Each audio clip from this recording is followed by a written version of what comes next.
Hello and welcome to another episode of Skeptics and Seekers. I'm your host, David the Skeptic, and I'm joined by the other guy.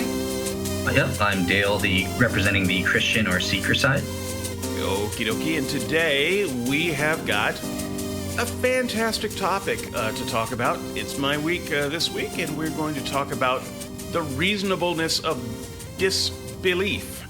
But first, before we get into that, just a little bit of housekeeping. I want to recognize our fantastic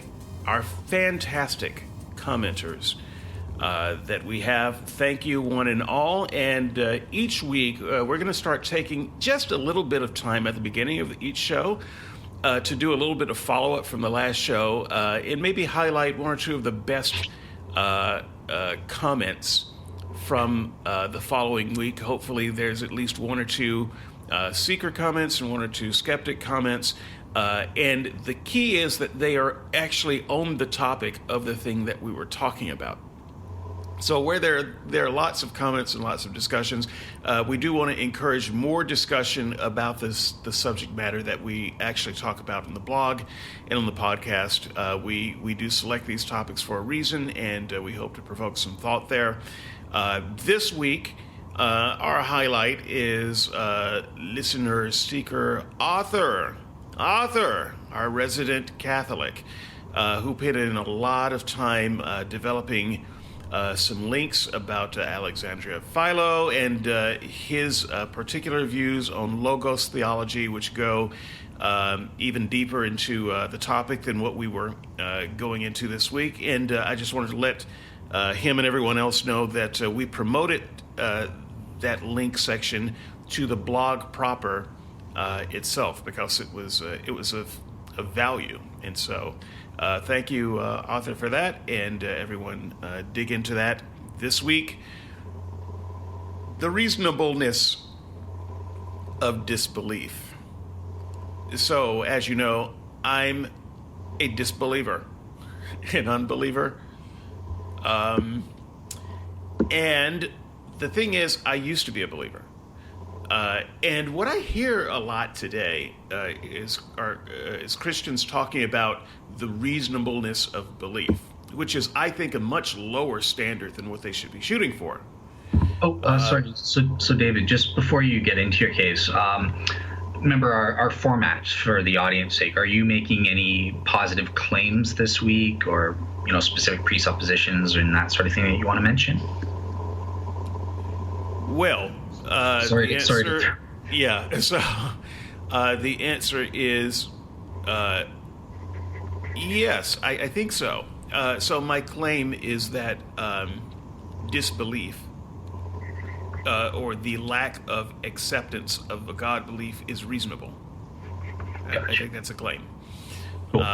So yeah, that is a positive claim, and I'm contrasting that to the positive claim of the Christian, which I think is actually fairly weak sauce.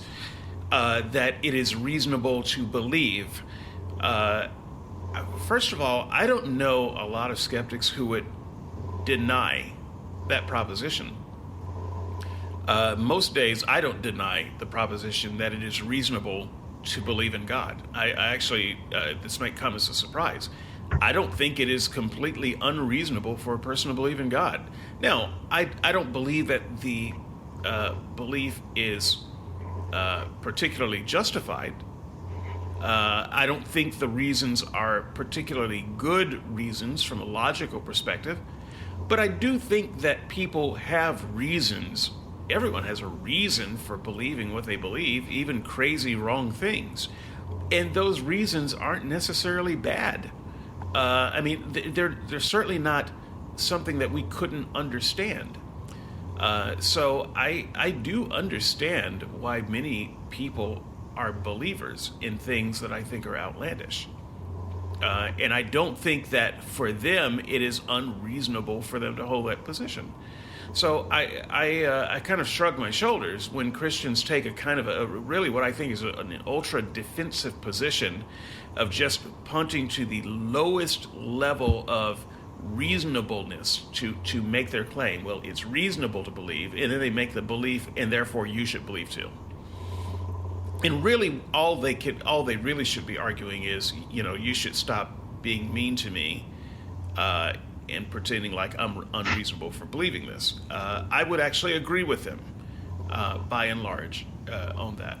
But they then kind of make the leap of, if I can prove that it's not unreasonable to believe in God, then therefore, the only reasonable position for you is to believe as I do. And that's kind of where the claim goes wrong, a little bit for me. But the other reason I think that the claim is particularly weak on the Christian side is because it doesn't matter. It does not matter if it is reasonable for you to believe in the lowest type of definition of reasonable. Don't care. What matters is it therefore epistemologically necessary for me to believe just because it is reasonable in a limited way for you to believe?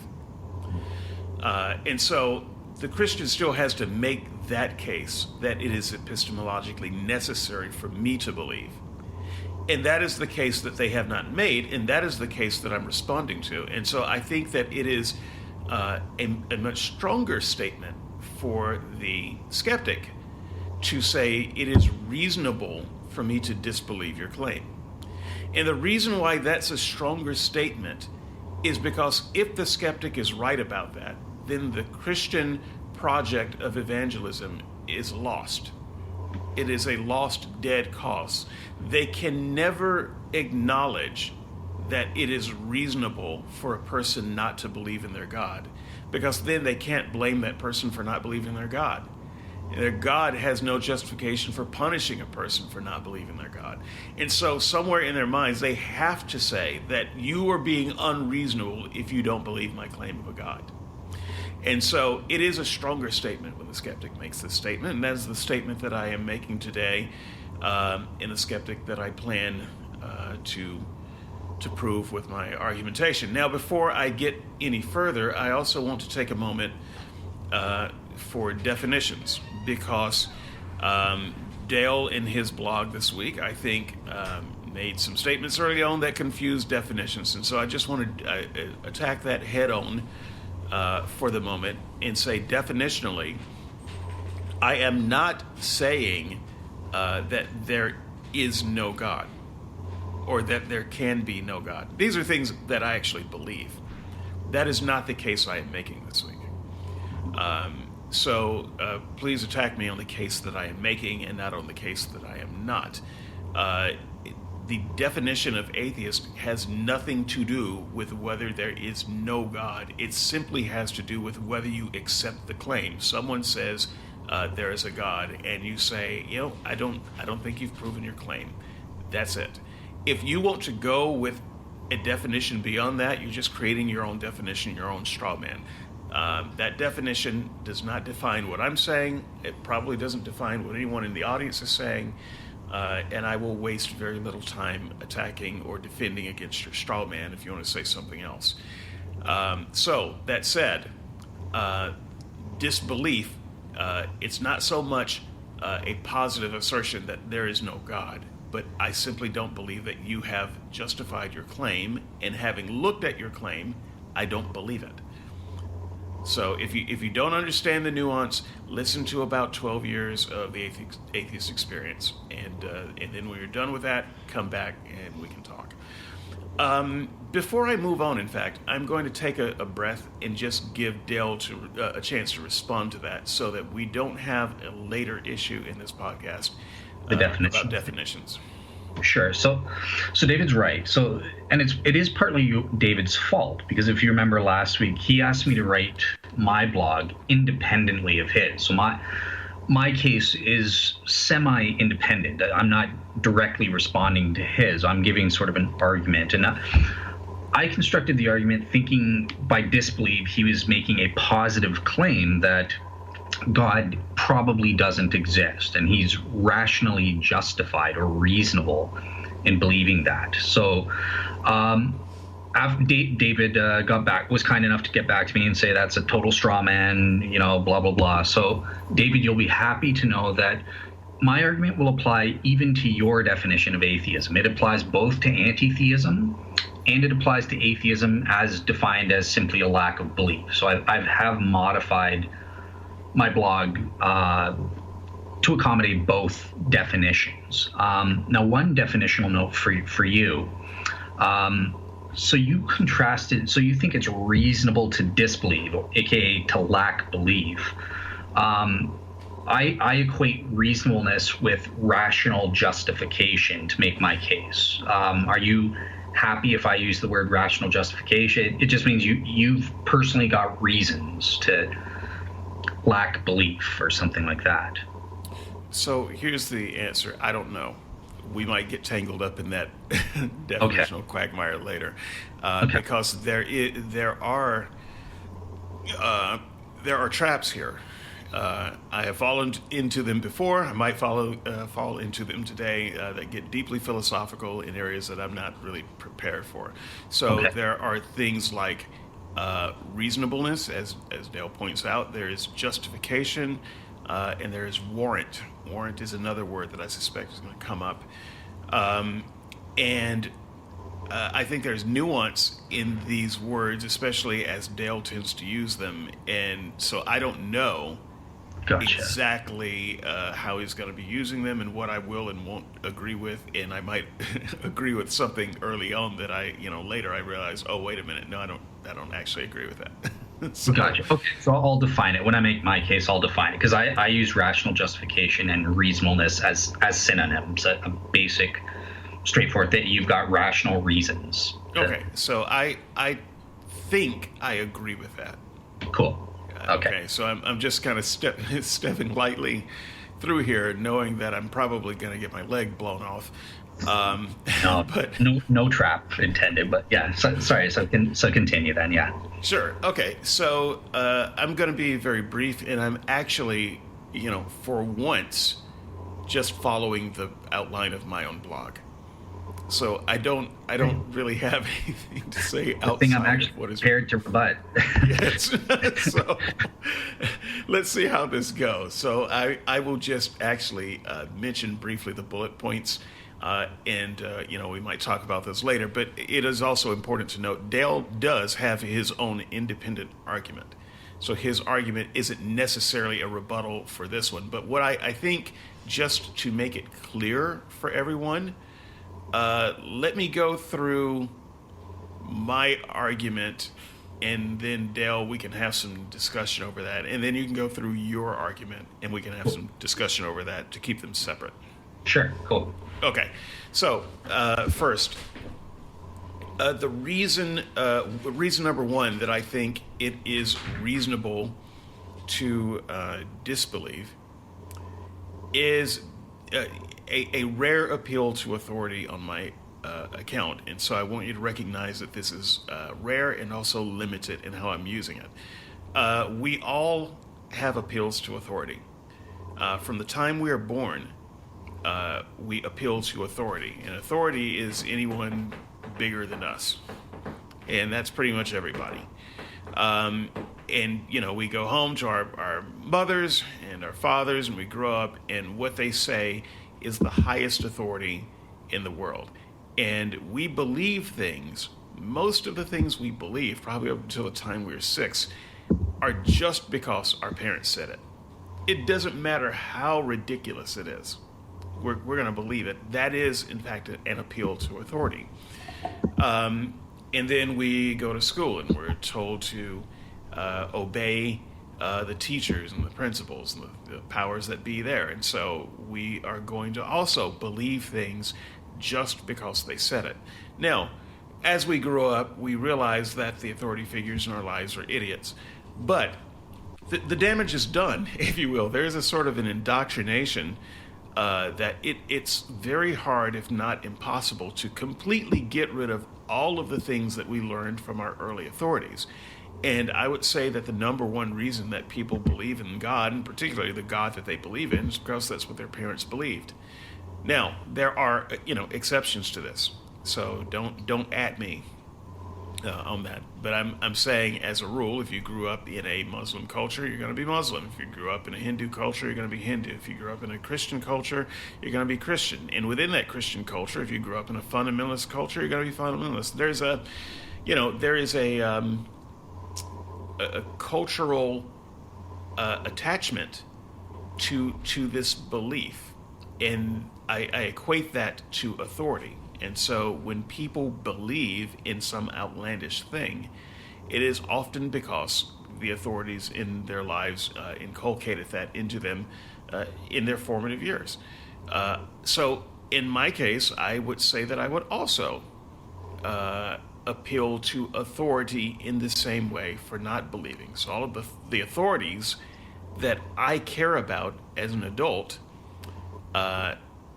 tell me, or at least indicate, that disbelief is the better position. And rather than go into more detail on that, you can read the blog. Maybe we'll have more discussion about that. I did provide a link. Please go into that. I will just say that there is reasonable justification based on authority to not believe. And so I think that, in a limited way, that is a good reason to have a default position, if you will, of non-belief. A second reason would be the intuitive case. So we believe in things that are intuitive to us, that make intuitive sense to us. If a child tells a parent that they left their book bag at school, the parent would probably believe them. But if the child tells a parent that they had their book bag sucked up in a vortex from an alien ship, their parents will probably not believe it. It doesn't mean that it's not true, but that doesn't make intuitive sense for us at all. And so I would say that when things don't make sense of the world as we understand it, and granted, we have limitations on our understanding of the world, but based on that understanding, when things become intuitively contradictory to that, it's very hard to believe it.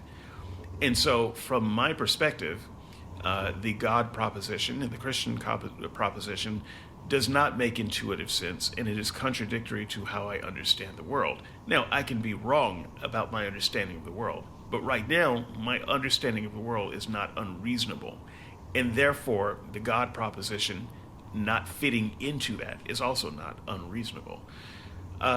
Academically underdetermined. We heard that word a lot a couple of weeks ago in a podcast on Unbelievable. I just thought I would use it here. I think that if you get beyond the first two criteria I've laid out, this one is a little bit more solid. So, let's say that we want to get past our authority fixation, and we want to get past what seems to be intuitive to us, and we want to do some actual study. Well, academically, we don't really get to a faith in God either. Now, I acknowledge you get to a place where it may not be unreasonable to believe in God, but pretty much all of the issues surrounding the God claim are academically undetermined, which is to say, academics who are inclined to believe or talk about these things or study these things deeply disagree on almost all of the major points. And all of that disagreement tells me that it is not unreasonable to withhold belief, because the greatest minds in the world, including those who want to believe and do believe, can't seem to agree on why one should. So, another point that I would make is that I cannot believe. And I think this may be the best reason why it's reasonable to not believe. We do not have libertarian free will on what we will and won't believe. Even if you believe in some forms of libertarian free will, we do not control what we actually believe and what we don't. We might, in some limited way, be able to determine what we want to believe. or what we try to believe. I'm not entirely sure that we even control that, but we don't control what we actually believe. And so, for instance, I am incapable of believing in the flying spaghetti monster. Can't do it. I'm incapable of believing in a scenario where Hogwarts is real in the Harry Potter universe. I can't do it. I'm incapable of believing that Zeus is a real figure. It's not just that I don't believe these things. I can't believe these things. I can't make myself believe them any more than I can make myself believe that I would be perfectly safe and unharmed if I stepped in front of a moving vehicle. I simply can't believe that I would be okay. In the same way, I can't believe the Christian God as described to me for any number of reasons. We can talk about some of those reasons, but it almost doesn't matter what the reasons are. Right now, as my mind is configured, I can't do it. And you can say, well, but you can put yourself in a position of believing, and I did that. I was a believer for more of my life than I was an unbeliever. And for the parts when I stopped believing, I tried to remain a believer. And I probably tried to remain a believer for more times than I've been an unbeliever now. So, I mean, it was a major part of my life to do my best to hang on to belief. And I went through some, what I would consider fairly extraordinary measures to do that. And so it is not merely that I do not believe, it's that I cannot, at this time, without some reconfiguring of my brain, believe in the fact that a person who, at least at one time, wanted to believe, who could not believe, seems like it's reasonable then that disbelief is a good position to have. In fact, I would say it would be unreasonable for me to claim belief when I am in the current state that I am, where I truly can't. Another one of the points that I would make is that there's no way to test it. There's no way to test the claim. So once again, even if you could convince me to want to believe again right now, I would still be stuck at the point of, okay, let's try this. Tell me how I can test the God claim. Just give me some method of doing that. A, there's no method you can give me that I haven't tried. And B, these days I run into Christians who mostly wouldn't give me a method at all. They would say that it can't be verified in that way. And so I will leave that there for further comment. There's no way to test the claim, and so it seems that disbelief in the claim is at least reasonable. Finally, my personal experience. So Christians often give as a reason why they believe that they had some kind of personal confirming experience that God is real. Well, bully for you. If that is, in fact, a good reason for you to believe, then the fact that I have not had such an experience is good reason for me not to believe. So I will leave it there. Dale, you may rebut. Okay. So I'm going to rebut David's claim here. So I'm not going to lay out my case or state my claim at this point. But in order to rebut his point, I do need to clarify the difference between reasonableness, what David's calling reasonableness, or what I would call mere rational justification. So that is just on an epistemic standard. It's you have internal reasons for why you believe it. The beliefs could be totally false. They could be unwarranted. So that's the distinction that my argument is going to hinge on. The difference between reasonableness or rational justification and warranted beliefs. So warranted beliefs constitute knowledge. They have to be warranted true beliefs, because the beliefs being true is part of the definition of warrant. And that's really the level of knowledge. That's what's important for you to know that God exists, or that Christianity is true, or even that that David has knowledge that his lack of belief is reasonable, or something like that. Rational justification is just it's a less strict standard. It's just you have rational reasons which justify your position. So that's a distinction that I want you to bear in mind as I'm rebutting, and it'll be important to my claim or my main argument when I get to that. Okay, so his first one, I think this is his most substantive one for the skeptics.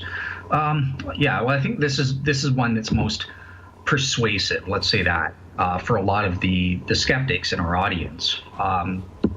So appeal to authority. So David makes the point that, look, we have various authorities. He gives a poll in his blog that I checked out very thoroughly, polling the world's scientists compared to the population. This is an old survey, goes back to 2009 by Pew Research.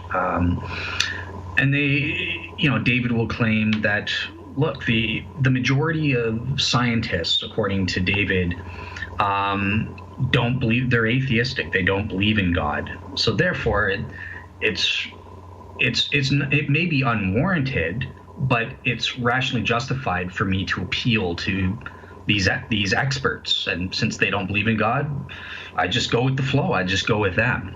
So my attack on this front is three-pronged. So in the first place, on a most basic level, David, we all know, and you acknowledge in your blog, that mere appeal to authority is a logical fallacy. It does not lead to warrant.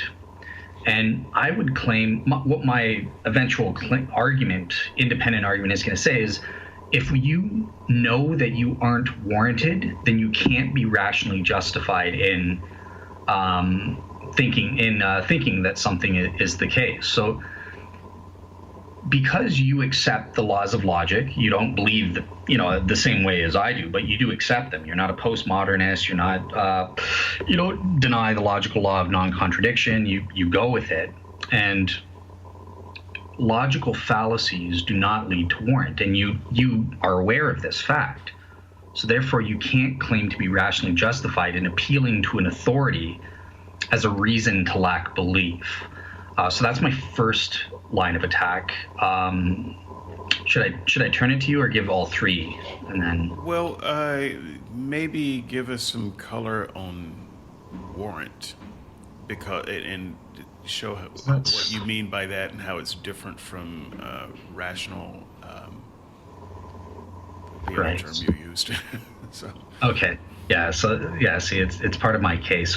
So warrant. I take the definition, and this is one of my presuppositions, that knowledge is a warranted true belief, and that entails warrant in the same way that Alvin Plantinga defines it. I think he's done the best job at defining what knowledge is through his notion of warranted true belief. And warrant, so defined by Plantinga, is this. So by warrant, we refer to a belief that is produced in a person by cognitive faculties functioning properly, so subject to no dysfunction, in a cognitive environment that is suitable or appropriate for those kinds of cognitive faculties, and which are operating according to a design plan that is successfully aimed at truth, or i.e. producing true beliefs. Plantinga goes on to say that there are degrees of knowledge. So furthermore, that when a belief meets these conditions and enjoys warrant, the degree of warrant it enjoys depends on the strength of the belief or the firmness with which that person holds it to fulfill those conditions. So that's the operating definition of a warranted belief. So someone can be rationally justified and yet be unwarranted in something, right? So, for example, I could be rationally justified in believing that there is a red pen on my desk, but perhaps my cognitive faculties are subject to dysfunction. I'm hallucinating, so I'm unwarranted because there is no red pen on my desk. But on the level of rational justification, I'm rationally justified in believing my senses. It's an ordinary object, and normally my faculties function properly in that regard. So I could be rationally justified in believing, yeah, there's a red pen on my desk. Does that help distinguish it there? Yes. So I'm not entirely sure I care about warrant for this argument, because Correct. I don't actually care whether the belief or disbelief is true. So I acknowledge in my argument that there could be a God, and it would still be reasonable to disbelieve it. Now, I have other reasons for that, and I'll just preview one of them right now. Well, I mean, just so that the audience can understand what I'm saying about warrant versus rational justification.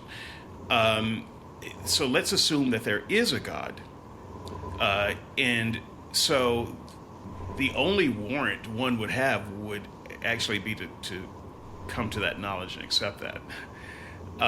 However, the reason they don't believe in a God is because it was so badly presented by God's representative. They said false things about God. They said false things in their statements that were demonstrably false. They presented it in a terribly garbled and confused manner, and so the hearer has every reason to reject what the person is saying, while what the person is ultimately saying, that there's a God, may absolutely be true. Now, I'm not actually concerned about whether it's true. I am just concerned that there is good justification to disbelieve it, and the person who disbelieves it cannot be blamed for their disbelief. Right. So David is absolutely correct. His point is that, look, rational justification is a separate thing. That can be obtained whether one has a true belief or it's false. That can also be obtained whether one is warranted or not. And I gave the example of where someone could be unwarranted, such as if their faculties are malfunctioning to produce a false belief. But they could still be said to be rationally justified. But the first argument I'm giving against this appeal to authority, refutation, and this is going to be relevant in a different way to my other argument, but I'm saying once you are aware, so someone could be rationally justified but unwarranted, but they don't know that they're unwarranted. They're not aware of that fact. They think they are warranted. So that, if they understood the definition of warrant and that sort of thing, they would say, yeah, I've got knowledge that there's a red pen on my desk. But what I'm arguing against is once you are aware of the fact that you are unwarranted, you can't then rationally say, but I'm rationally justified. You have to abandon that belief. So in the case of your appeal to authority, you're aware that that's an unwarranted thing. You're appealing to a logical fallacy to make as a reason why you lack a belief. And I'm saying you can't do that. Once you're aware that you're unwarranted, you can't be rationally justified if you're aware. Does that make sense? It does, but I question how bad the appeal to authority is. So okay. I was loath to even include this because my case was sufficient without it. I'm glad you did, because it illustrates an important... I'll shut up. Sorry, it's your turn. Well, no, it's okay. It's a conversation. But I actually felt like I needed to present a balance, because I'm always inveighing against the appeal to authority. And I actually think that one of your flaws is you appeal too much to authority. You care too much about authority. But what I really mean by that is you appeal to authorities that don't actually have any, or where in a field where it's not justified to claim that a person has authority. Therein lies my second attack to your argument, by the way. Okay, right. So I actually do believe that it is okay to appeal to authority in areas where the authorities are legitimate. So when we, the reason we throughout the various machinations of society pay scientists to do science is because we, as average people, cannot do it. And so we trust that authority that we have set up, in that process that we have set up, to have these people teach us things about our universe. the reason we trust doctors is because we're not all going to medical school. That's just the way that is going to pan out. And so, when we say, well, I'm going to follow my doctor's orders, that's an appeal to authority, but it's a proper appeal to authority. So I am the case that I am making is a appeal to proper authority in a proper domain. So that's why I call it a limited appeal to authority. Gotcha. Okay, and granted, I think that, that's so.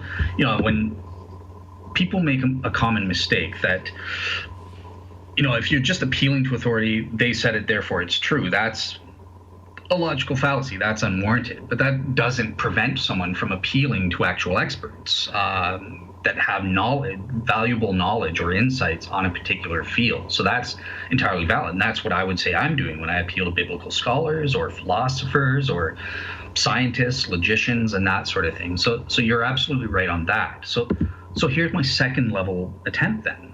Your appeal in the poll is to scientists, as though they are experts in this field and their opinions matter about whether God exists or what religious affiliation in the second poll that they have. I would say the scientists are not experts in the existence of God. They're training. They don't take a single course in arguments for or against the existence of God. They're concerned with the details of science. In biology, how does a cell work? How does that stuff? So philosophers or theologians would be the experts that you should be appealing to. The scientists are just ignorant in that regard. They may be knowledgeable outside of their discipline, but I would just say that it's a complete misnomer. Why are we polling scientists as though they have knowledge about how logic works or how metaphysical arguments for God's existence works or arguments for the historical evidence for the resurrection? That's not their discipline. So who cares what they think? Yeah, so I would just disagree with your assessment of that. So your overall assessment of authority is reasonable in proper domains of authority. I agree with all that. We just disagree on what proper domains of authority are. So I would not, necessarily look at scientists to answer a direct question of is there a God. What I would say is that the people who have studied the universe most carefully and that we have entrusted to tell us about the universe do not come to the conclusion most of the time that there is a God. They come to a different conclusion when they are asked that question. And so, you can then ask a second question, which is not necessarily a topic of this discussion, but hopefully will be the topic of another one. Well, then who is qualified to answer that question? Now, I would say nobody is qualified. I don't think that theology is actually a proper academic domain at all. So I think that's kind of a fake intellectualism almost. It's like granting a degree in magic, in fairyism. I mean, I don't care. And if someone came out with a degree in fairyism, I don't think that most people would respect them. They wouldn't respect them as experts on anything. And so that's kind of how I feel about theology there. When you're talking about the nature of God, why do you think you know that? Okay. Yes. So I would just say that's entirely wrong-headed. I would respect the expert in fairyism. I don't believe in fairies. I think it's ridiculous to believe in fairies. But I would respect the fairyologist because they've actually devoted time to studying it. That doesn't mean I would appeal to them as they're right about it, but I would respect and listen to their reasons over and above a scientist. Scientists, I listen to them in their domain. So, for example, with the Kalam cosmological argument, right? Everything that begins to exist has a cause. The universe began to exist. And we're not going to debate the Kalam cosmological argument, but scientists' discipline is relevant. The cosmology or astrophysics, that's actually relevant to this argument. I would listen to science as experts for the second premise, I would not listen to a scientist about the principle of sufficient reason unless science speaks to that. So quantum physicists, I might listen to them if they say that certain quantum phenomena happen without causes or something. So I just recognize the limitations of the discipline, that science itself doesn't deal with God or supernatural or anything along these lines. It's just outside the scope of the discipline. I respect that. Cool. And then I take the knowledge I can get, and then I can use it in a different context. So yeah, I would just to kind of head off some of the frustration of the listener. This is a subject of another show, but I see your point, but I would simply say that the reason I don't agree with it is because I think that the God proposition and the Christian proposition as presented by Christians is in direct conflict with science. So I do believe that there's a conflict between science and religion, and you do not, and so that's part of our difference. But I think that you would concede that if I am right, I mean, looking at it through my lens, if there is a conflict between science and theology, then it is proper for me to say, well, I think the scientists are experts to speak in their domain, and if what they're saying conflicts with theology, then it is reasonable for me to listen to the scientists. Yes. Now, once again, there's only in the limited scope that you would agree that science and theology conflict. Yes, and I would agree 100%.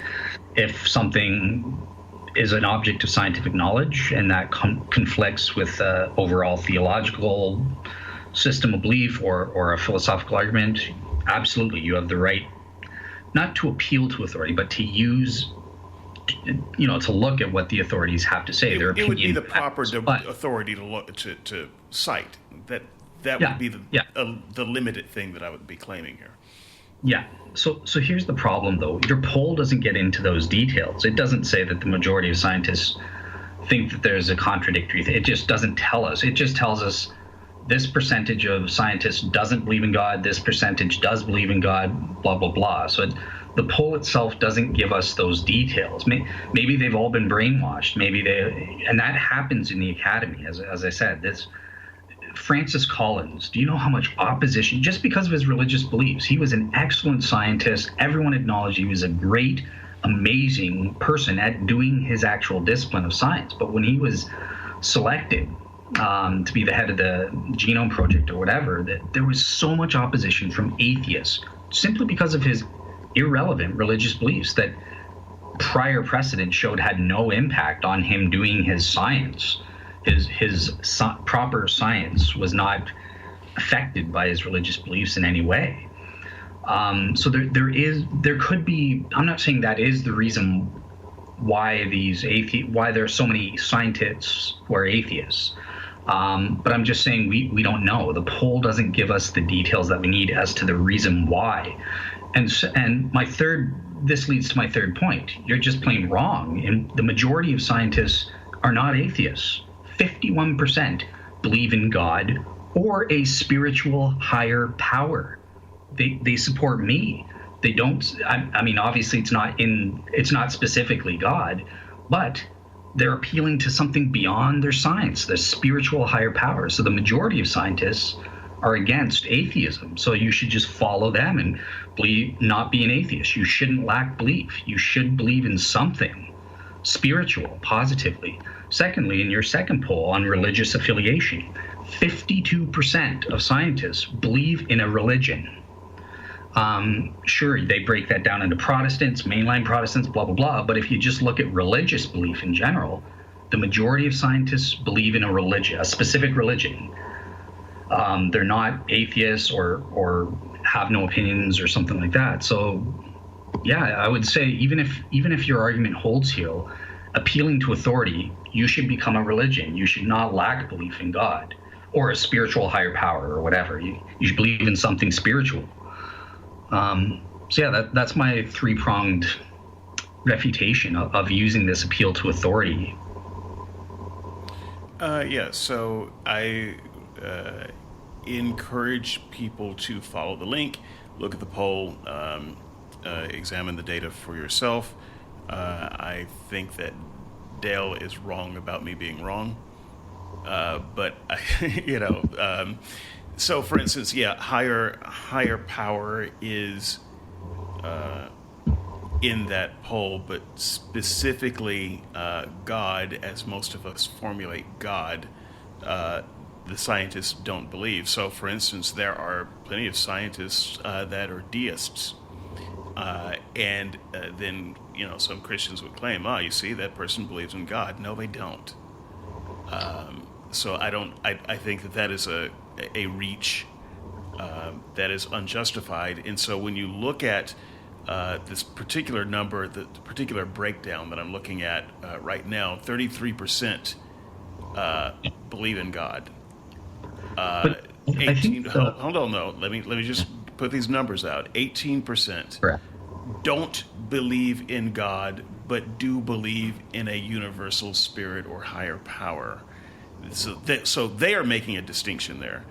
And the bigger number is 41% who don't believe in either. So that would be a plurality, but I think it's, for instance, wrong to cut up the numbers and say, well, 51% therefore believe in God. I Why reject is that reading? They're rejecting atheism. So I would say they're rejecting your God. So once again, the poll is out there. You can read the data for yourself. You don't have to listen to either one of us. And take a look at the data. It's there. The other part of this data, though, that I once again I highlighted in the blog. I don't want to spend too much time on it because it's data that everyone can look at, and I know that our listeners look at the sources. So that said, I found it very interesting that the numbers are reversed in the scientific arena. So the younger the scientist, the less experienced and younger the scientist, the more likely they are to believe in God. Which tells me a lot of people go into the sciences believing in God. The older the scientist and the more experience they have in the sciences, the less likely they are to believe in God. So this is one of these scenarios that's completely opposite from the general population. In the general population, young people are less likely to believe in God. Older people are more likely to believe in God. But in the field where people study the universe and how it works from every angle, the longer you do it, the less likely you are to believe in God.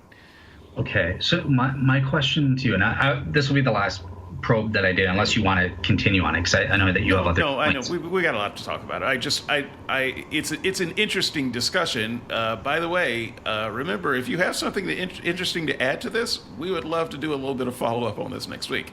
But anyway, I just wanted to put that out there. Study the material for yourself. Don't take my word or Dale's word. It's all there.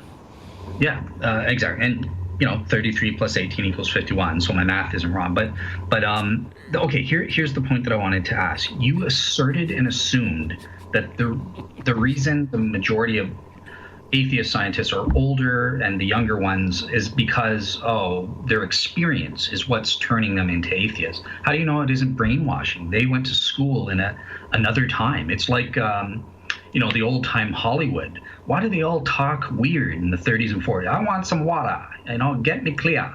It's because they're all trained in school. They're brainwashed to adopt the mid-Atlantic accent.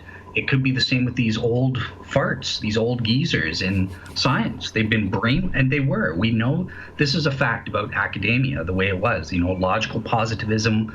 I don't know how old you're talking about here, but the point is just read the data, kids. Go ahead. No, that's fine. The data.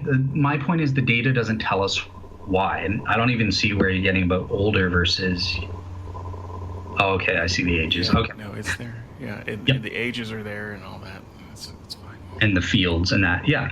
But again, the data doesn't tell us. David has asserted and assumed that it's because their experience with and knowledge of data, scientific data, is providing them with a reason to dismiss it. That's not in the survey. That's just made up.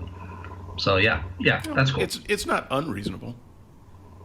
That's true. It's plausible. Definitely. So I'm just talking about reasonable justification, rational justification here. But it's not rational to assume things, right? Because it's also you read the data and you draw your best conclusions. I think that I hear Christians say all the time, it's the best inference from the evidence. Okay, So I am making a reasonable, rational inference from the data, which once again we don't have to dwell on too much because the audience has the data in front of them; they can look at it themselves. Okay, yeah. So my last point on this, and I'll move on. I'll just say it's not even rationally justified. The lesser, forget about warrant, it's not even rationally justified given what's in that survey to lean one way or the other. We just have no information to adjudicate why the numbers are the way they are. So yeah, that was my third point. So, okay, the intuitive case. So my refutation of this is I would just say, so in the first place, you would have to likewise also accept it sounds like you're talking about a properly basic belief here, and almost. No, I'm definitely not. But go ahead. It's the same thing as what you call intuitive knowledge. You speak exactly like me. You say, well, I'm You just... take that back, sir. Well, I can read the quote if you want. Let me try to find where you say that you can, you go with what your intuitive knowledge is until you learn differently, something like that. With a properly basic belief, you don't learn differently. You equate that to knowledge. And what I'm talking about, one's intuition, is one's best judgment based on the information that they have. Gotcha. Right now. Gotcha. It is a very different thing. Yes, and that is true. So yeah, properly be. So basically, if into what you call intuitions, or what I would call properly basic beliefs, are just operating at the level of rational justification, that again, we are aware of the fact that does not provide us with warrant. Therefore, that same argument applies.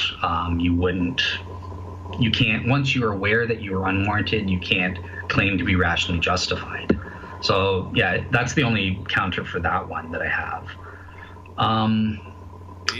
So I disagree with your application of warrant here. First of all, I don't know that I buy your whole idea of warrant anyway. I'm not a Plantingan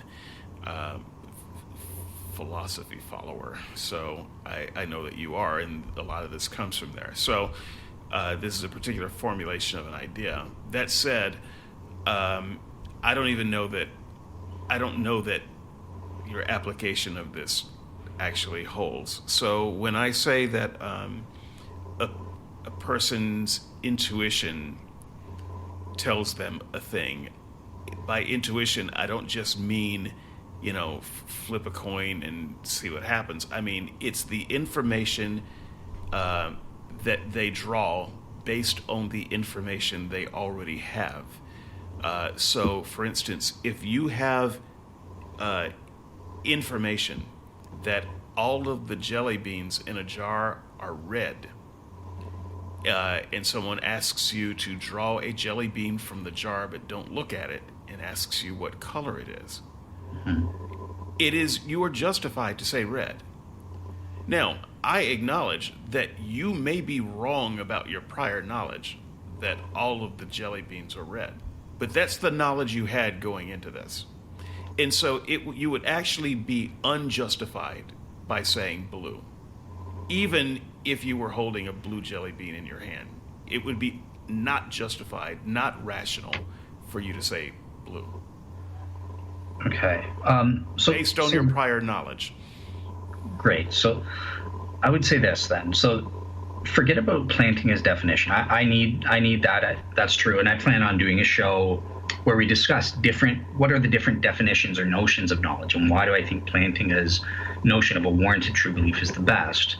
But for the sake of argument here, let's forget about that. Forget about Plantinga's definition. There is this, you yourself in your claim have made this distinction between what I would call warrant, or let's just call it knowledge, however you define it. You make this distinction here, right? You're saying that someone could be reasonable, but not have knowledge.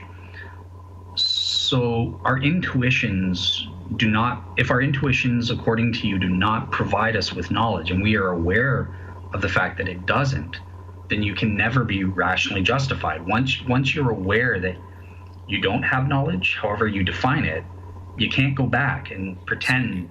This previews your argument a little bit, and I just want to save you from going too far in there, because I think it's an interesting argument that I want to save as much for when you make your case as possible. Yeah. Let's just say that I disagree with you on it, but it is an argument worth presenting, and I appreciate you coming up with it. Yeah. But yeah, so we are going to talk about knowledge a little bit, but Dale and I are going to have some major disagreements, I think, on knowledge and the usefulness of knowledge. So, for instance, I will say, just as a way of trying to deal with his rebuttal now without trying to deal with his main case, I don't think that knowledge, as you think of knowledge, is necessary. I don't think that it's. I have to be careful with this, because this is going to sound very unintuitive, but I don't think it's ever necessary. As Teddy, as listener seeker Teddy would say, we're never going to have complete 100% knowledge on anything. Now, I think that there are some things where we would have 100% knowledge on. But that said, I would agree with her in large part about a lot of things. And I don't think we need it. We just don't need that level of knowledge in order to make our way through the world and be justified for the choices that we make. Yeah. Well, don't forget. So knowledge can come in degrees. So you don't have to have 100% knowledge to qualify. And I would just say that it's sort of related to your other point, right? You can't choose what you believe or not. Yes. In this case, once I'm aware of the fact that I don't have knowledge, forget about my argument depends on Plantinga's definition of knowledge. In my refutation here, I'm broadening it. I don't know what the definition is, but we just know that we don't have it. That is necessary. Once you're aware of that fact, you can't then claim to be rationally justified. You are forced logically to go, yeah, I'm not justified because I know that I don't have knowledge. Or I'm aware that I don't have knowledge. So you can't go on pretending like you're rationally justified. You just. But yeah, I'm gonna save my response for your case. But okay. Cool. So I had some other things there that you might want to. Sure. Take a swing at. So academically underdetermined. So again, so David makes this argument in regards to the specific Christian propositions, the entirety of all the biblical Christian propositions, that are Christianity. And yeah, so I do agree that we can't directly prove everything with logical arguments or evidence or that sort of thing that I believe personally, right? I do think we can indirectly get there if I can get the Bible being sufficiently attached to Christianity, and then I'm rationally justified or warranted in believing that Christianity itself is true. Then I can get those doctrines indirectly. But yeah, okay, so things are undetermined if you're talking about the full entirety of all my Christian beliefs. I can't directly prove every single one of them, but I just would say, yeah, I guess my counter to this is who cares? No one ever claimed that. I can't prove that the virgin birth actually happened directly through historical evidence or that sort of thing, but the evidence that God does provide, as long as it's sufficient, then that's enough. As long as it's sufficient to believe those things as being true or whatever, that's all you need. So why does the fact that it's underdetermined, in the sense that we can't directly prove each and every single thing, the virgin birth, water turned into wine, Jesus saying I am, blah blah blah, as long as what we can hypothetically prove is sufficient to get those attached doctrines? Why does everything have to be? Why does underdetermination matter as long as we have sufficient evidence? I guess is my question. Well, so you say we have sufficient evidence. I'm not even trying to make the case that we don't. So I have to be very careful here. I don't think we have sufficient evidence, but that's not the case that I'm making. I'm making the case that it is also sufficient for us not to believe, and that it could go either way. And it is not determined enough to then put an epistemic requirement on me to believe it. Right, but your reason for this, let's pretend for the sake of argument that the evidence is sufficient. You see the shroud and the resurrection, you're like, holy moly, awesome. Sufficient for whom? I mean, because it sounds like you're saying it's sufficient for everyone, and I'm trying to make the acknowledgement that it could be sufficient for someone, but it's not necessarily sufficient for everyone. No, not here. Let's pretend for the sake. Your point here is independent of that. So let's pretend it is sufficient for everyone. 100%. You're convinced by the resurrection. Let's say, but you're saying that you're reasonable in lacking belief, even if you've got 100% knowledge that the resurrection of Jesus happened, that Christianity, proper as I would call it, can be proven through whatever means. However, that's not really what I'm saying, though. Okay. So, it's more of an overall thing, but look, I can take where you're going and run with it too. I think I can also make that work. So go ahead. Okay. Well, yeah, but this is me refuting your point. So if I've misunderstood it, because I thought you were saying, well, look, even if I got the resurrection, you can't pretend I can prove everything in the Bible except Jesus turned water into wine. It's underdetermined, therefore I lack belief. I would say that's irrational. That's the point I was making. But if that's not what you're arguing, then yeah, maybe that's not really what I was arguing. But look, I'm going to try to give you as much of your argument as I can, even if it lands me in a little bit of hot water, just for the sake of keeping it interesting. So let's say you are able to prove to my satisfaction that Jesus rose from the dead. So we've already had this discussion, so you and our longtime listeners know where I'm going. And I'll just let you up. Yeah, it simply wouldn't be enough, because all you will have proven is that someone rose from the dead. And that is not the entirety of the Christian claim. Now, I understand that you want to, attach that to all of the other unique claims in the Bible. But I would simply say, yeah, man rose from the dead. This is good reason to believe that we have alien intervention from more advanced cultures who visited us 2,000 years ago. That's just as good of an explanation. Or I could say, looks like Satan is real, because here, things like necromancy and such seem to be real in the Bible, and now we've got someone who's raised from the dead. Necromancy doesn't prove God, doesn't prove your God, and so it still doesn't get to Christianity, and I don't buy your efforts to attach it as such. But that's kind of where I would go there. So it still wouldn't be sufficient. It would still be reasonable for me not to be a Christian.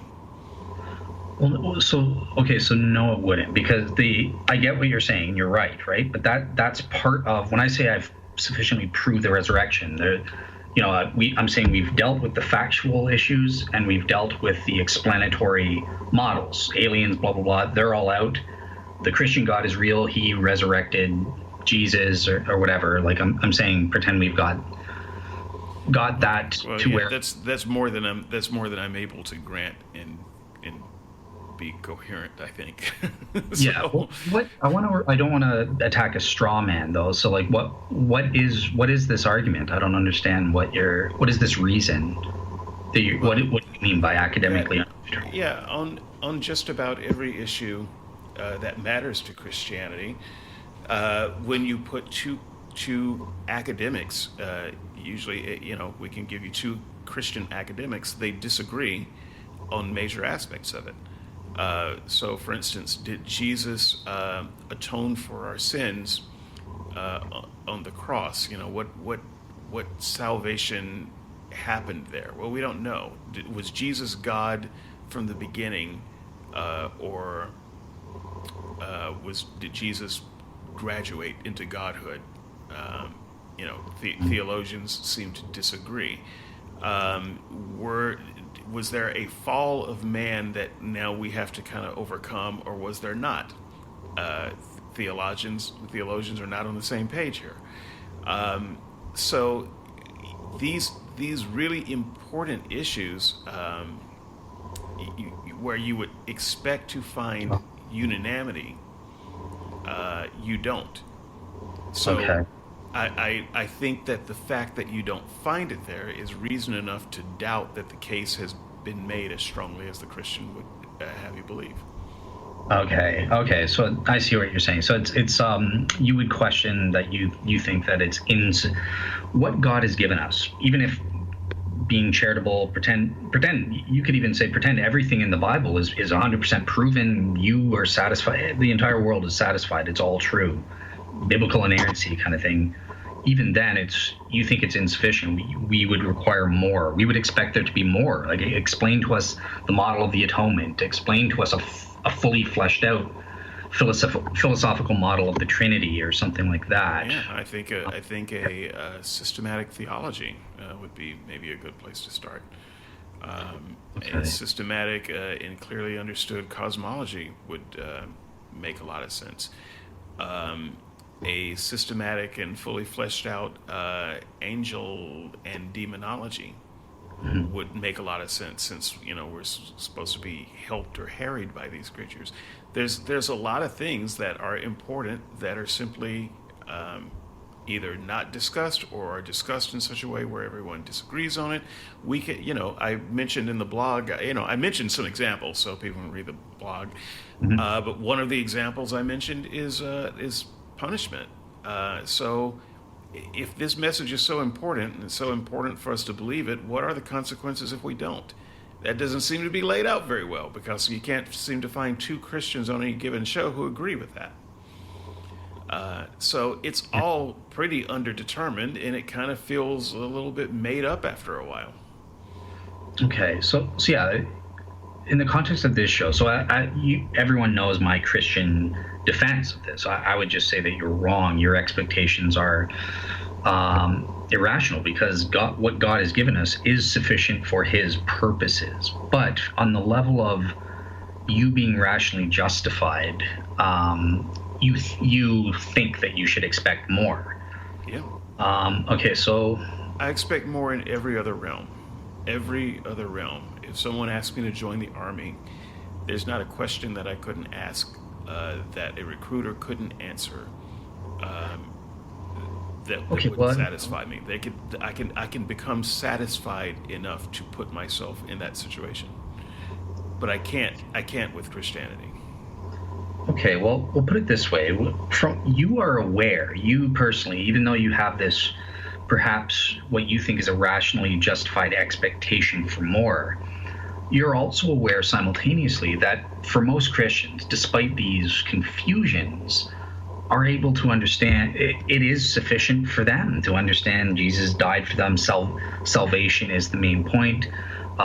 Maybe there are some gray zones where people disagree, or we don't have a proper full understanding on every single thing. But most Christians find it sufficient what they do know for the purpose of the Bible. So right. So I'm granting the Christian that. I don't actually, if I were making a different case that it's unreasonable to believe, I wouldn't grant this. But for the sake of this argument, I have no problem with granting, in limited fashion, that it makes sense for Christians, for the people who believe, it makes sense that they do believe. They have reasons that I would not argue against. Yeah, but I'm suggesting that their reasons are not sufficient for me. And I am not unreasonable for their reasons to not be sufficient. There are people who are, let's face it, dumb as stumps, who believe things about the world that simply aren't true. but based on their prior knowledge and understanding of the world, makes perfect sense. That doesn't mean that that's good enough reason for me to believe what they believe. Okay. But it is good enough reason for them to believe what they believe. Right, and I don't care about them. I'm caring about you. I'm presenting this as data for you to consider in contrast to your expectations. So you're right that a lot of Christians are dumb, but you are aware that there are a lot of Christians that are smart and that have thought about these things and have realized they can't answer some questions, but that's still not a problem. So I guess I'm just... Well, but I listen to how they answer them. Like, for instance, Justin Briley is an example that I use a lot because, I've been on the show with him, I've debated with him, I've read his book, we've written a counter to his book, and it's how he thinks, how he comes to his conclusions are mostly what we're dealing with. And so I would say that when you look at someone like Justin Briley, who's clearly a smart and talented person, whom I respect, when I look at the things he believes and why, I do not feel that they are justified, and I do not feel that his reasons are sufficient. And the same is true when I look at William Lane Craig, who is smarter.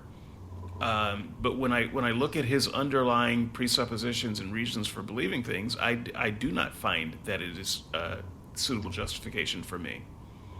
Right, but that's irrelevant. Remember, your point is underdetermination. So remember, you in this example, we are saying that it is sufficient. You listened to Briley and went, holy cow, he's right on these some things, but it's just you haven't gotten enough things, and that's what I'm trying to counter by, on the level of, without going into, it's easy for me. Well, sure, you think that, but you're unwarranted or something, or to make the same point. And I'm trying to avoid that to save for my case. But on the level of that, yeah. So on the level of pure rational justification, I'm granting you that you have this initial a priori rationally justified expectation on your part. But I'm also trying to throw in for your consideration. Have you factored in that the vast majority of Christians acknowledge that there are these gray zones, but it's not a problem. It's still sufficient. Like, does that factor in at all in your consideration? Like, not really, because I don't believe that it is not a problem for them. It is a problem for them. When I talk to Mike Lacona and Gary Habermas, these gray zones are a problem for them. They have ways of dealing with them and pushing through them. But that doesn't mean it's not a problem. It is. Gotcha. It's a problem for Justin. It's a problem for every Christian that we've had on the show, except maybe Lydia. She did not express the same kind of hesitation as some of the others. I love you, Lydia. Let's do it again real soon. But it's and I mean that sincerely, by the way. In fact, hopefully we can get Tim as well. I'd love to have them both. But in fact, I'd love to have them both at the same time.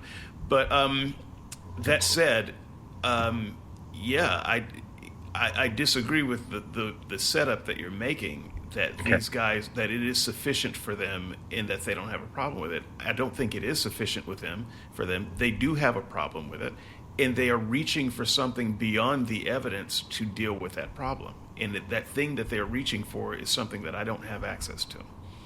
Gotcha. Okay.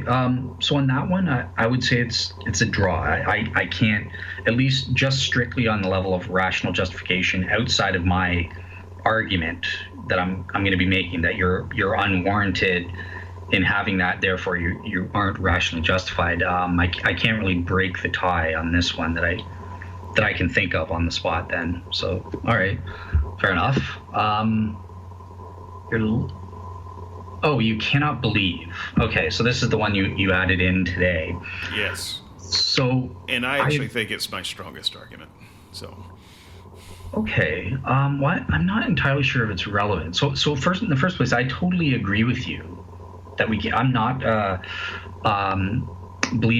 a proponent of doxastic voluntarism. There's your technical term, Tara. We can't just choose to believe or not believe, right? So we've stated this. It's what I call libertarian free will of belief, but doxastic voluntarism is the correct technical term. Yep. Yep. I remember Tara was thrilled when she learned that new word. So, yeah. So I'm on your side. I believe that's true. Obviously, I think that we can choose what we believe indirectly. So we can set ourselves up. This is where my real seeker criteria come in. We can set ourselves up in a position so that we are, so that we do change our minds and change our beliefs, not directly through our free will, but naturally when we learn new facts. So, I can set myself up to learn that I'm doing it right now. When I finally get to go back to finishing off my cosmological argument, when I'm looking at the science, right? I'm setting myself up. I'm going to be watching all of Skydive Phil's videos that he sent me back in the day on this, and he's got great interviews with some of the world's experts who are atheists and argue for eternal cosmological models. I'm choosing to put myself in the position where I could learn some fact from them and go, wow, I guess I can't prove that the universe began to exist, or even say, wow, they're probably right. The universe is eternal. So I can set myself up to change my beliefs. So I don't. Agreed. I agree with you on that. It's like a person who refuses to believe that the Earth is spinning at an incredibly fast rate. I don't feel no spin. That's fine. And I understand why they believe that. But they can put themselves in a position to learn more by, say, going to school. What? Then if a person doesn't go to school and they just maintain that belief, then I would begin to question whether they're rational in that belief. But the fact that they haven't been to school, they're the South or the Midwest, they're farmers, they graduated from the 6th grade, they're doing just fine on their farm. I don't think they're irrational necessarily for not believing some true things about the universe that are hard to understand. Nor do I think they're necessarily irrational for not going back to school, because they're eking out a living and that is their life. But I would say that person needs to be a little bit more epistemically humble, since there is a lot of information out there that they know is out there that they haven't had a chance to study. So I'm just trying to be as charitable as I can with this. Obviously, I think that if you can go to school, you should go to school. But if you haven't been to school for whatever reason that is beyond your ability to do anything about, it doesn't mean you're irrational for believing something not true about the universe. I find okay. So I just consider. I do think this is your strongest argument. I don't think I can actually refute it. So I do believe this is true. I don't believe that we choose our beliefs. Therefore, purely on the level of rational justification or being reasonable. I think the Bible itself says this, right? Like without the help of the Holy Spirit, you can't even get to you can't believe in God, right? It's impossible, for no one seeks after God and that sort of thing. And it could be even with the Holy Spirit enabling skeptics to various degrees, depending on their being a real seeker or not. I don't know. I don't know how to attack this. I agree with you. You would have to sprinkle in this extra thing.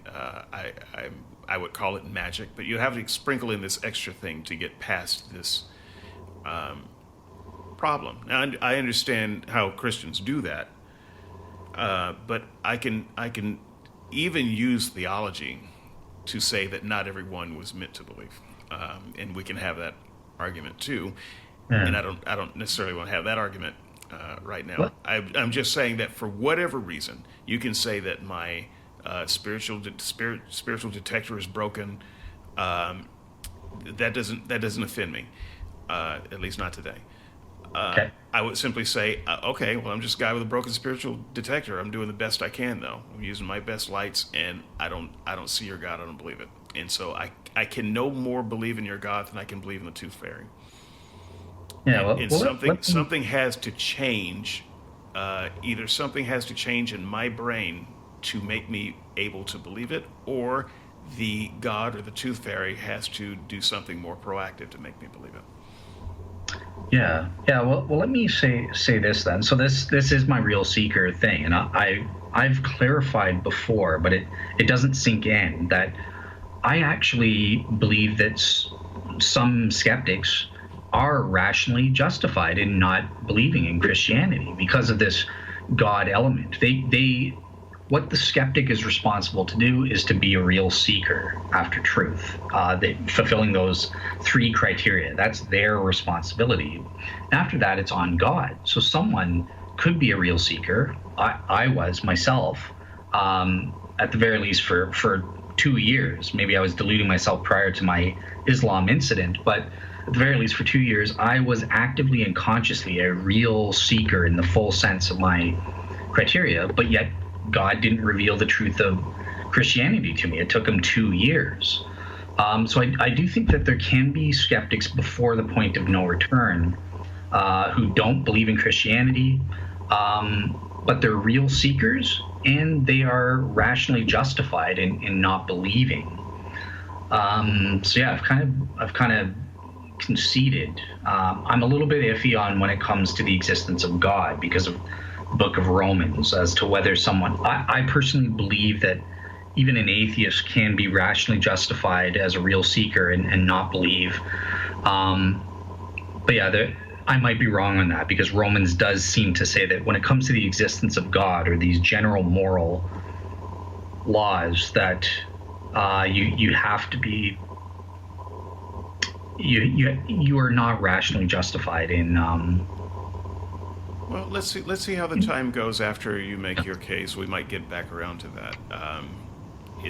It's a topic I always care about, and it is kind of relevant to this subject. But it would eat up another 30 minutes if we tried to launch into it right now. That's fine. Yeah. Okay. All right. Cool. So my case then. So here's my case, and it's going to sweep away all of David's reasons. I believe, if successful. So I'm actually making a counterclaim, a positive claim of my own this week. So I'm claiming that atheism and or anti-theism, but David clarified he's just talking about atheism as a lack of belief. Fine. So my claim is that atheism, assuming it's true, means that skeptics are totally irrational. They are not reasonable. They're unreasonable in disbelieving in God or religion. As a matter of fact, I would take it. They're unreasonable in believing anything or disbelieving anything. They have to be pure agnostic skeptics on everything, and just in this state of perpetual inconsistency and hypocrisy.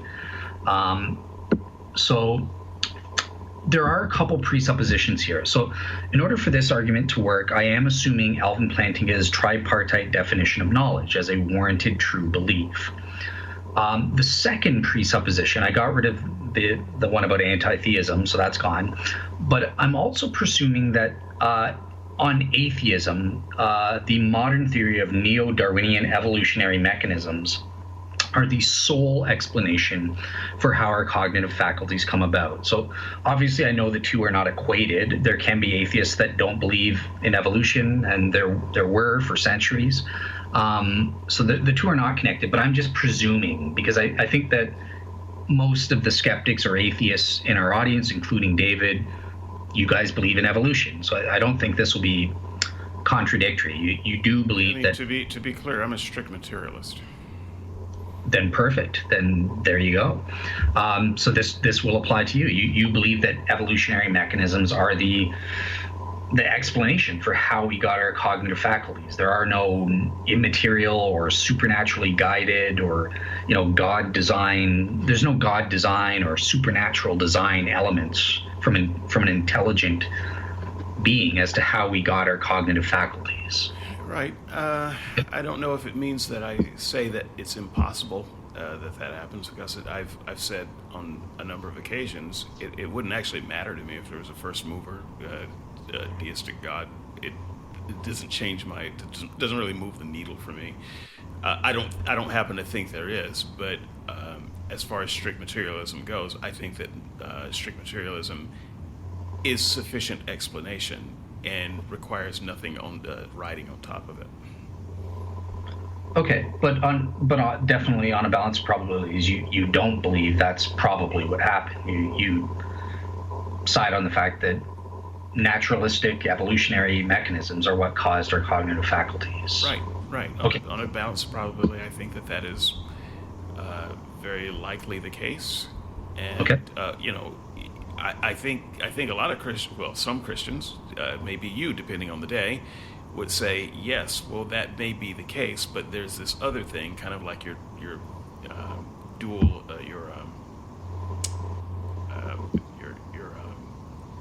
argument for the soul, that it is coincidental with the physical mechanism, but not dependent on it. So you can say, well, yes, these things happened naturally, but that is, also coincidentally, it was God doing this other thing to make it happen. I don't need the coincidental part.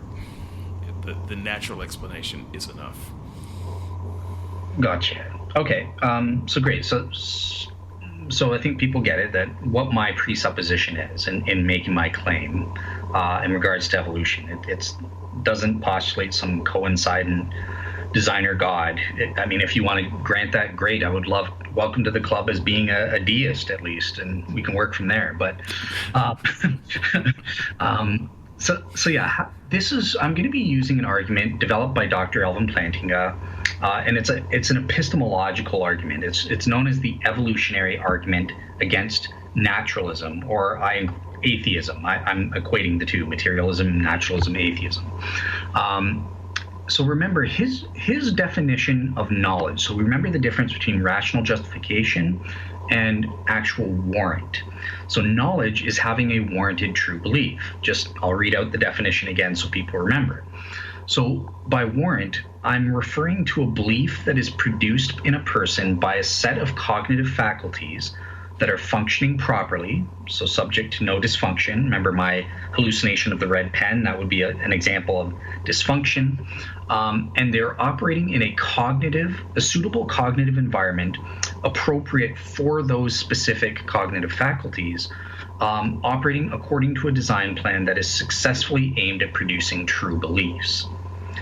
So according to a design plan. I already said that, yeah. Right. No, I'm just highlighting and making sure that this is important. And by design plan, that doesn't necessarily mean intelligent design. So naturalistic evolutionary mechanisms could have a quote unquote design plan. They could be this is a broad definition of design here. Yeah, I wouldn't talk that way. It could be that some evolutionary biologists would talk that way, but I wouldn't use that language. I think I don't think in terms of evolution as having any kind of design plan. Right, but in the broad sense, I think they wouldn't like the words, but they would agree with the sense of the broader sense of which it's going. I don't. Right? So I'm not sure whether they do or not. I'm not an evolutionary biologist, nor do I play one on podcasts. Are you gonna let me make a case, or? Yes, I will. I just wanted to. That one jumped out at me, and I had not seen that one before, and I wanted to make sure that we put an underline on that one. Yeah. So design plan could be evolutionary mechanisms operate according to the design plan of natural laws, physical natural laws and stuff like that. But yes, you do highlight that. Okay, great. So now on theism, as a Christian theist, I can obviously the conditions for warrant, it's plausible that they could be fulfilled, right? I could be entirely wrong that Christianity is true, that the Christian God is true, but I could still be rationally justified in thinking that because there's a plausible means for all the conditions of warrant to be fulfilled. So I'm not, even if I'm totally wrong, can still be rationally justified, even if I'm unwarranted about the Christian God being true. I can still be rationally justified because I'm not aware that I'm not fulfilling the conditions for warrant. I think I have. On the other hand, with atheists, though, I think it's impossible with this under the evolutionary argument against naturalism or atheism, because we can question, how does the atheist know that his set of cognitive faculties, all these reasons that David's come up with, he's using his own internal cognitive faculties that are produced through evolutionary mechanisms. And evolution, the naturalistic mechanisms of evolution, natural selection or genetic mutation, these are not aimed at producing true beliefs necessarily. They're aimed at producing beliefs. Actually, they're producing behaviors, not beliefs, but selecting behaviors that are beneficial for survival. Survival value is what our cognitive faculties are aimed at, right? We have certain neurology. This produces certain behaviors. Neurology would also possibly produce the beliefs as well. Let's just assume that epiphenomenalism is false and the beliefs are they're neurological functioning or whatever. So that's what the process is aimed at. And if that's the case, it's irrespective of whether the beliefs themselves are true or false. That's totally irrelevant to evolution's purposes of survival. False beliefs can produce behaviors that are beneficial or adaptive for survival purposes, but are false. And so for example, an example that I saw some philosophers using is, look, the behaviors are what allow us to survive, or what natural selection operates on, right? If I see a tiger and I have the desire not to get eaten, and I believe that by running away and hiding, I will not get eaten, that will lead to my behavior of running away and hiding, and hopefully I survive. Therefore, I pass my genes on.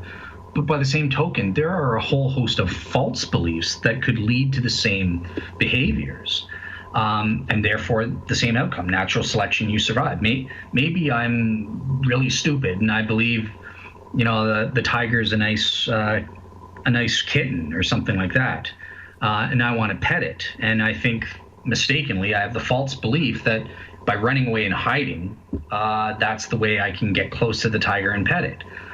My belief's totally unwarranted. It's false, but it gets me to the point where my behavior is running and hiding from the tiger, and bada boom, bada bing, I survive. Now, a more realistic example that most atheists, I think, will agree with is that, and I think David himself will agree, is, think of it this way: religious belief or belief in God. How many atheistic evolutionist proponents think that this is a false belief that was selected by natural selection and evolutionary mechanisms to aid our survival, but yet they're false, they're unwarranted? So yeah, obviously this kind of thing is true. Evolution can and does use false beliefs produced by cognitive faculties that are geared towards survival value rather than aimed at producing true beliefs. So based on that, the skeptic has no way of knowing, of fulfilling the conditions for warrant and therefore having knowledge. And if you're aware of the fact that you don't have warrant because you're aware that, hey, you believe that our cognitive faculties are produced solely by evolutionary mechanisms aimed at survival, not aimed at truth, then you can never have warrant. And once you don't have warrant, you cannot have rational justifications. The skeptic kind of used an example in his conclusion of Santa Claus. And so it may be rationally justified for a little kid to believe in Santa by appealing to their parental authorities. They just don't know any better. They're not aware that this is an unwarranted means of having knowledge. But once that kid becomes a teen and goes through his rough transition, is what David calls it in his blog, and they realize, hey, their parents are quote unquote idiots like the rest of us. This is not a warranted means to coming to knowledge about say in his existence, that kid can't go back and pretend to be rationally justified. He knows better now. He knows that that is an unwarranted means for believing in Santa. Therefore, you're no longer rationally justified. It would be irrational to pretend like you are rationally justified when you know that you're unwarranted. So that's in a nutshell. That's what my argument is. It's once you go unwarranted, you can't go back. There is no rational justification. One can be rationally justified and unwarranted, but so long as they're unaware of that fact. Once you're aware of the fact that you're unwarranted, you can't pretend to be rationally justified. And yeah, that's my case there. Okay. So, in a nutshell, I disagree with Plantinga's idea of warrant, and so I don't actually care. Two, I land in the position that I was in earlier in the podcast. I don't actually care about warrant. I'm not sure. Even understanding Plantinga's idea of it doesn't matter.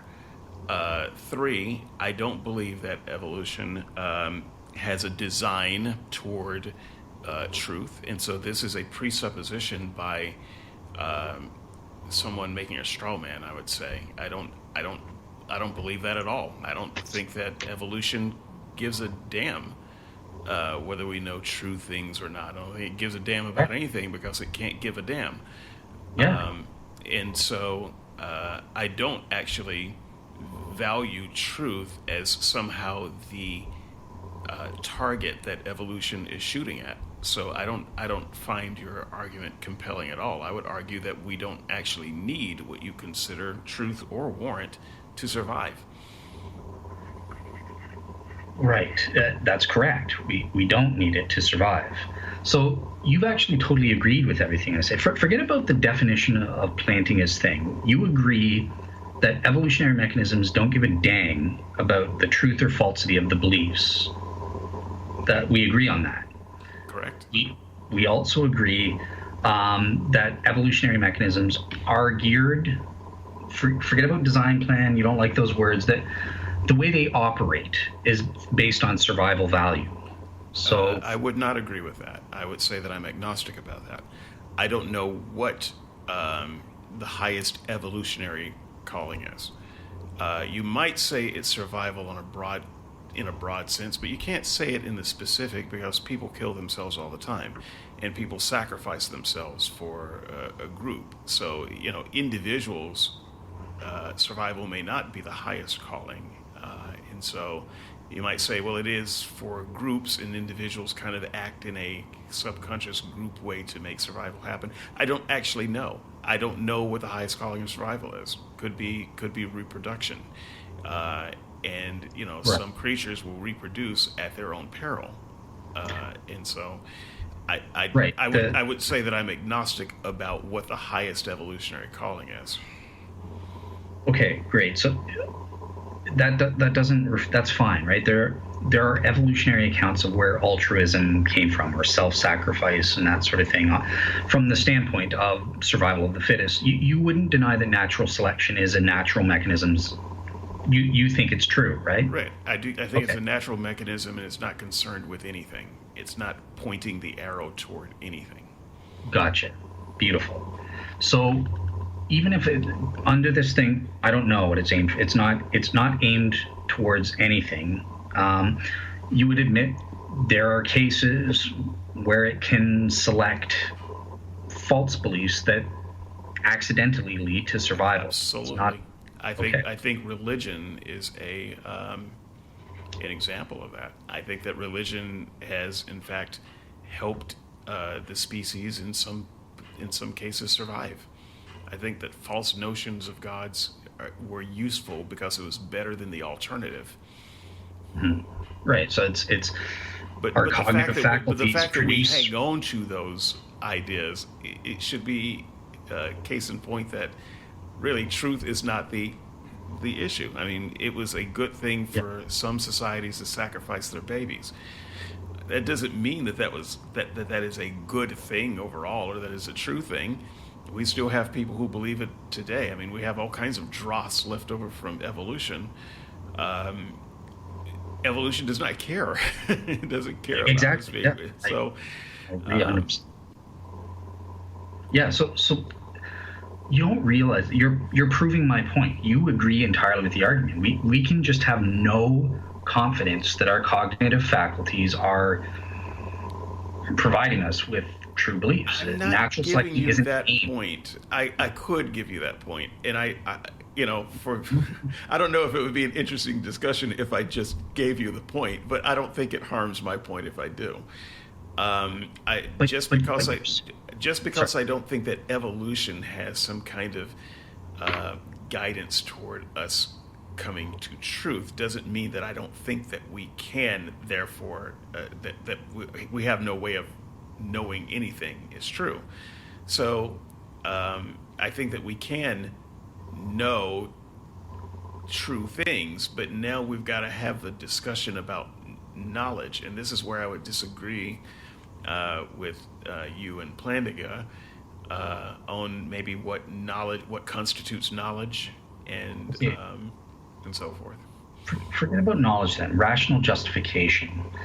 You provided a bunch of reasons that came from your cognitive faculties functioning, right? You gave these various reasons: appeal to authority, you can't control your beliefs, and your cognitive faculties go, this allows me to conclude that lack of belief is rational. Yes. Okay.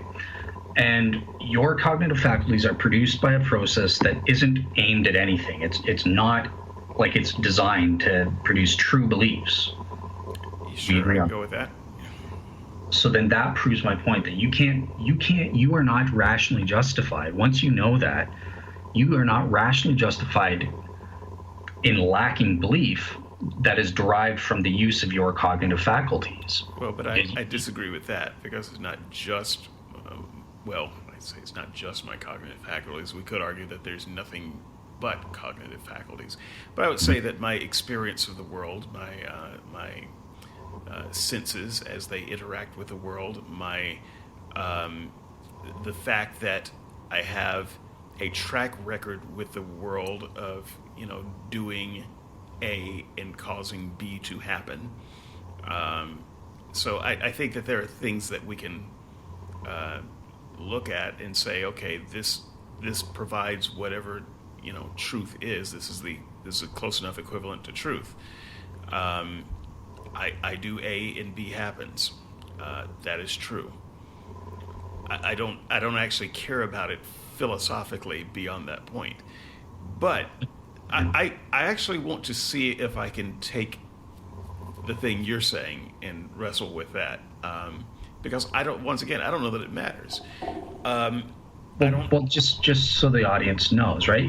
Everything that you just said is using your cognitive faculties. It's your cognitive faculties that take in the sense data and process it and all of this. So you're using your cognitive faculties to try and authenticate your cognitive faculties. Right, but my cognitive faculties are good enough for government work if it gets me where I'm trying to go. But you don't know that. And like but I got where I wanted to go, so I do know that. So I don't. It doesn't matter to me beyond that whether they are philosophically functioning properly. They're functioning properly in that I had a goal, I used my cognitive faculties, I achieved my goal. Done. Not really interested in what you think about my cognitive faculties beyond that. Okay, well then you're not interested. You're just being irrational. Then that's fine. Not irrational. That's truth. My goal, is that an achievable thing? Well, let's find out. Let's do these things achieved. That is true for me. So I'm not entirely sure what knowledge or truth or any of that means to you if it doesn't mean that. Right. So it's not true. You can't say that it's proven true. Because you're using your cognitive faculties to authenticate your own cognitive faculties. Sure, then I just don't know what you mean by true, nor do I care what you mean by true. It's true to me. I had a thing that I did not, I could not be convinced was true, and I did the thing, and the thing happened. That's true. That's knowledge. And if you've got knowledge that's somehow deeper than that, more mysterious than that, bully for you, write a book. But I think for the average person, that is knowledge. That's truth. Okay, well, yeah, you're being irrational. The second you said that is irrational. You are not rationally justified in anything. Well, tell me why it's not rational that I tested a thing and examined it and it turned out a certain way, and so I declare that now I know that thing. How is that not rational? On atheism, evolutionary atheism is not rational because how are you testing it? What are you using to test the authenticity of your cognitive faculties? Well, I don't know. For instance, just as an example from my real life, I remember I went through a period of time where we're trying to figure out just the right kind of oven mitt or the right kind of pot holder so that we could reach in an oven, pick up heavy pans because we cooked a lot, without getting burned, or without the pot holders of the mitts, getting damaged. And so we went through a lot of different ones, and we eventually found one that we could reach in, not burn our hands, not burn our arms, the thing not be damaged, and everything was comfortable. So that for us was a better pot holder that had various characteristics. We were using our broken faculties, if you want to call them broken, but we came up with an answer that worked, and that became knowledge and truth. Now, once again, if you say, well, but that's not knowledge, and that's not true, and that's just being irrational, well, I don't know, my hands don't burn when I reach in the oven. So that seems to be pretty rational to me. Yeah, but it's not. It's all, you appeal all to sense data that are filtered through your cognitive faculties. You're saying my hand is burned and I just don't know it? On evolutionary atheism, it could be. Well, it sounds like you're being irrational. That sounds very sci-fi to me. Well, we are irrational because we know that's not true. We are warranted in saying that our sense data is reliable. But on evolutionary atheism, you are not. You are, and therefore you're not rationally justified in. Is my hand burned or not? I'm not entirely sure how. On argument. On the argument, the argument says, look, it doesn't care about whether it's true or not about your hand being burned. It's saying that we can't know. We can never be rationally justified. I can know that my hand is not burned. I know that it was burned when I use other kinds. No, you can't. So, you can't know that, though. Okay, wait. How can I not know? What do you mean? Okay, let me speak as a Christian then. Great. Beautiful. I agree with you that we can know that your hand is not burned. But then that proves that atheism is false, because evolutionary atheism is false, because you are using something beyond just evolutionary produced cognitive faculties. There must be something beyond that is allowing you to come to knowledge, to come to a rational, warranted, true belief. So that would imply. This is why, just so the audience can understand, when I said I don't care about your idea of warrant, this is what I was talking about, because it gets this weird. Go ahead, though. Go. But it is weird. It's a fun, like David Hume got this, right? He talks about the what's it called? Hang on one second. He talks about the terrorizing. No, I'm not as smart as Hume. This doesn't make any sense to me. My hand is not burned. I'm looking at it right now. I agree in the hot oven. It's 500 degrees. I can pick up something heavy without my hand being burned, and it used to burn. And I went through some things, and now I know some things I didn't know before. And you're telling me I don't know it. I don't.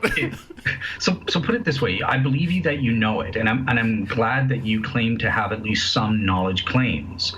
I personally agree with you. We do have knowledge because our cognitive faculties are reliably designed to produce true beliefs. They were designed by God. So this is a remnant that you have. But what I'm saying is that assuming evolution and atheism are true, you cannot know that. The fact that you're saying, but I do know it, is like, boom, atheism's false then, or evolution is false. The conjunction of the two cannot be true. We cannot, or we can't know that the two are true. It's a lesser claim. It's not necessarily. I can't be the only one thinking that you have not made this case, that because I know something evolution is false. I mean, that atheism is false. I just don't. That's like saying because I want to do something good that the morality came from God and therefore atheism is false. That's what this argument feels like, and I find it just as absurd. Yeah, no offense. So that's a total mischaracterization. You understand this well enough. When people go back, I do not. There are times when I might act dumb for effect. I am not acting. I am as dumb as you think I am right now. You understand it well enough when it comes to theism as the foundation, right? Remember episode 2 and 3 of season 1. You understood how to press epistemological foundations well enough there. But when it comes to your own thing, I think that you're spotting the problem, right? And no, I don't know. You want to adopt this sophist approach, the Greek sophists who came up with the pragmatic argument. Again, the pragmatic they were debating the pre-Socratics who were saying, well, what's the nature of reality? I think it's fire. I think it's earth. I think it's fire and earth, whatever. And the sophists would come in and give this pragmatic argument along the lines of what you did. It's like, look, we don't know, we can't know, and we don't care. But the world seems to work out practically, so let's just go with the illusions. We don't have to care about these questions. I'm one of those. So you're turning off your brain, and they're wrong because in the first place they came up with a logical argument. They're using this notion of knowledge to make this pragmatic argument in the first place. And in this same way, I'm saying that's what you're doing. You're using your cognitive faculties through sense data to test those cognitive faculties, and that is an illegitimate it's circular. It's viciously circular reasoning. Okay. You can't. Let me just take the sophist position entirely. It's the first time I'm hearing this word, but I think it's when I was saying earlier. Let me just take the harshest look at your argument and take that on. I don't care. It does not. I don't think it matters whether we have what you call warrant or not. I don't think it matters whether we have one true thing, whether we know one true thing in the universe, because I think practically speaking, we can still get through this earth the same way apes get through this life, and they don't know any true things about the world either from your perspective. Mm-hmm. It does not matter. They can live long, happy ape lives. The earthworm knows no true things about the world. The turkey, one of the stupidest creatures God ever made, knows no true things about the world, and it doesn't matter. Yeah. And so, as a human who is perfectly happy with being human, I honestly don't care. Because I know enough true things about the world to be a good human. I'm done. I'm fine. You're the one who's interested in wanting to be something more than that, and I do not. I don't care. Okay. I hear you. It's a good response, but it's skeptical to the point of foolishness to me. You're just saying I can accept what David Hume calls the quote unquote paralyzing dialectical loop. I'm just an absolute skeptic. I know nothing. But hey, ignorance is bliss. I'm happy in my ignorance. Pragmatically speaking, I can turn off my brain and just go about living my lives. But I don't turn off my brain. I use the brain to the best of my ability. You're the one who's saying my brain isn't functioning right. Okay, cool. My brain isn't functioning right. But it gets me across the street without getting run over.